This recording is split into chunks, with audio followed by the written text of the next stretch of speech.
The following is a step-by-step guide for replacing the heat pump controller on a SM Revision C model heat pump. Kick back and watch this video to the end before beginning the board replacement.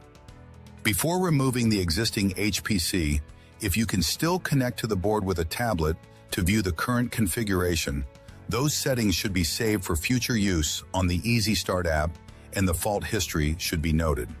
This will save the tech from having to manually type in the model and serial numbers again later. The new board will not have access to old faults and will need to be configured from scratch if no stored configuration exists on the app. To do this, navigate to the home page and click on the Configure Unit Settings button. Then, scroll down to the bottom and make sure that the model and serial numbers listed in the Current Settings column match the nameplate on the heat pump. If so, click the Save button. Clicking this will save everything in the Current Settings column and will create a new stored configuration that can be imported onto another HPC. Also, check the software version of the Easy Start app.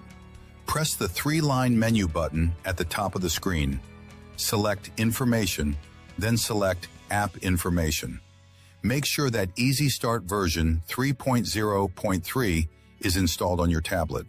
If it is not, connect your tablet to a Wi-Fi signal and update the app to 3.0.3, the latest version. HPC board replacement. Inspect the new HPC for damage. Inspect the contacts on the side of the board to make sure that none of the clear epoxy that coats the board has run onto the contacts. This will block the plug from making good contact with the board. The epoxy can carefully be scraped off a contact with a fingernail if needed. Power down the unit at the disconnect. Take a picture of the existing board for future reference. Disconnect all the wire harnesses from the HPC. Every plug is friction fit to the board and can be pulled off without having to press a release. Note in the image how some of these plugs just slide onto the edge of the HPC. None of the plugs can be accidentally connected to the wrong port by design. Field wiring, if any, may not have the same protections. Remove the four corner screws circled in the image and remove the original board from the unit. One of these screws, circled in green here, serves as the board's ground connection through a conductive standoff. Screw the new HPC to the unit and attach all the wire harnesses to the new board. Use your picture of the original board to double-check your connections. Make sure that the grounded standoff is making good contact with the unit and all four screws are snug. Turn power back to the unit. The heartbeat LEDs should be flashing steadily with no pause. The green power LED near the 3A fuse should be on. Press the WIM button and connect the tablet with the app to the HPC. Make sure to stay near the unit to maintain a good connection. Even being just 10 feet away may cause a disconnection. Press the three-line menu button at the top of the screen, select Information, then select Unit Information. Verify whether the board has firmware version 5.14, 5.15, 5.16, 6.0, or 1.0. Click on the Check for Latest Firmware button and two options will be available, version 5.16 and version 6.0. If the board has 5.14, first update the firmware to version 5.16. This should take about 5 minutes. Once the update has successfully completed, you can then update 5.16 to 6.0, which again should take roughly 5 minutes. Attempting to update 5.14 directly to 6.0 will corrupt the HPC and it will be unrecoverable. Do not try to update 5.14 directly to 6.0. If the HPC has 5.15, you can attempt to update directly to 6.0, but updating to 5.16 then to 6.0 is a more stable process.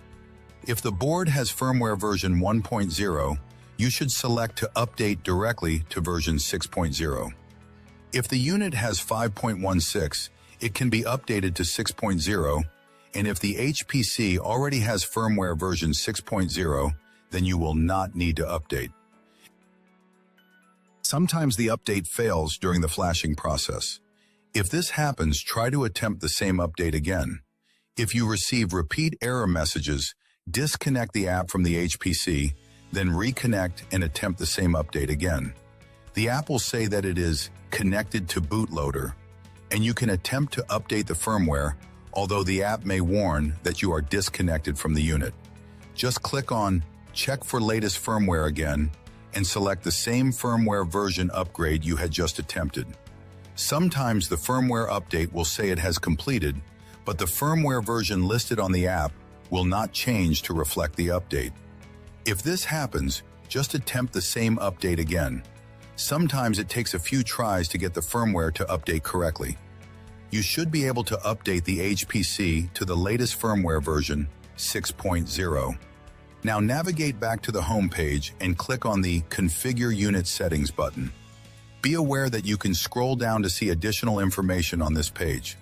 The model and serial numbers at the bottom of the page must be entered, or the new HPC will not know what size unit it is attached to and cannot correctly target CFMs per ton. There are also numerous other configurable points, such as heat kit size, freeze protection strategy set points, heat recovery enabling, and many others. These can be adjusted based on your needs.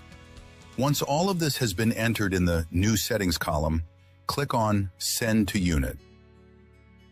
Remember that the Save button is only used to create a new stored configuration on the app. If Save is pressed instead of Send to Unit, the app will take the settings from the Current Settings column and will create a new stored configuration. It will also delete anything that you entered in the New Settings column. If you are trying to upload new settings to the HPC, you must select the Send to Unit button instead. This button will be grayed out and not selectable if there are no differences between the current and new settings, or if there is an error in the model or serial number typed in the New Settings column. In this picture, the Send to Unit button is grayed out because no new information has been added to the New Settings column.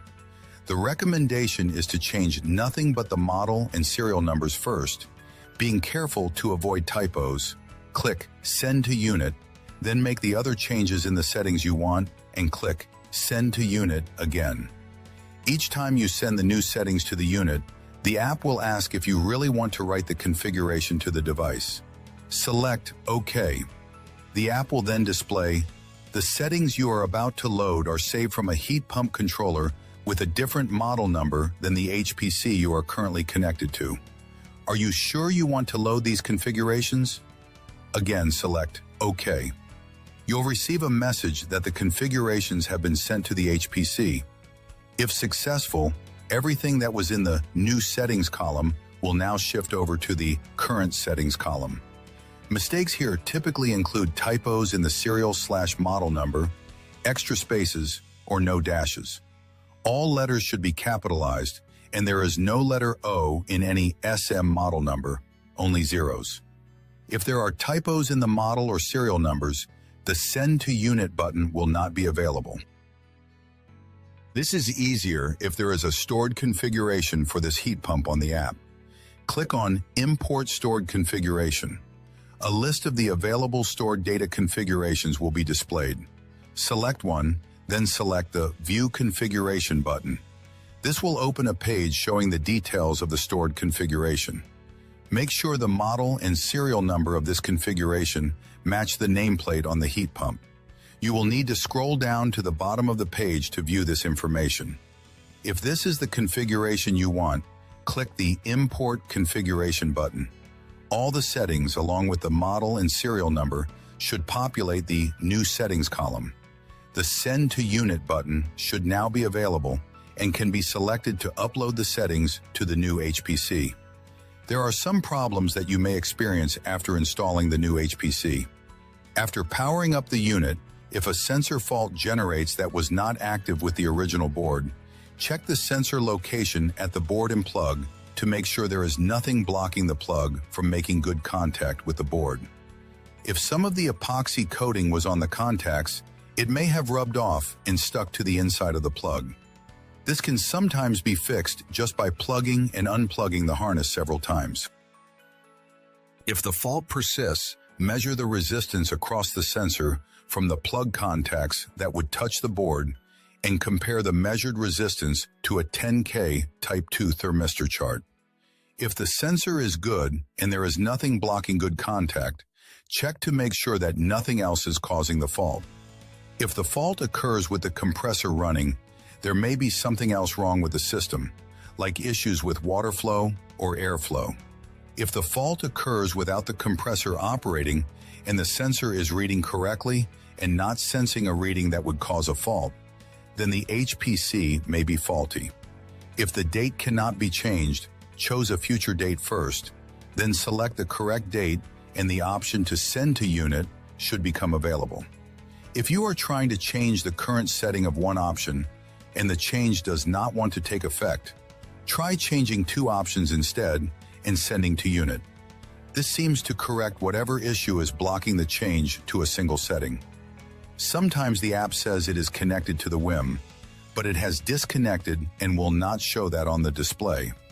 If the app says it is connected but will not let you make configuration changes, close the app entirely. Make sure to close the app, not to just minimize it. Restart it and reconnect. If that still does not work, reset the HPC as well. If you were able to connect to the HPC previously, then performing these steps and going through the normal connection process should get the app and HPC to reconnect to attempt configuration again. Take some time now to navigate around the app to become acquainted with the great information available through live monitoring, trends, and the fault history. We hope you found this video to be helpful. Check back later for more content made by technicians for technicians.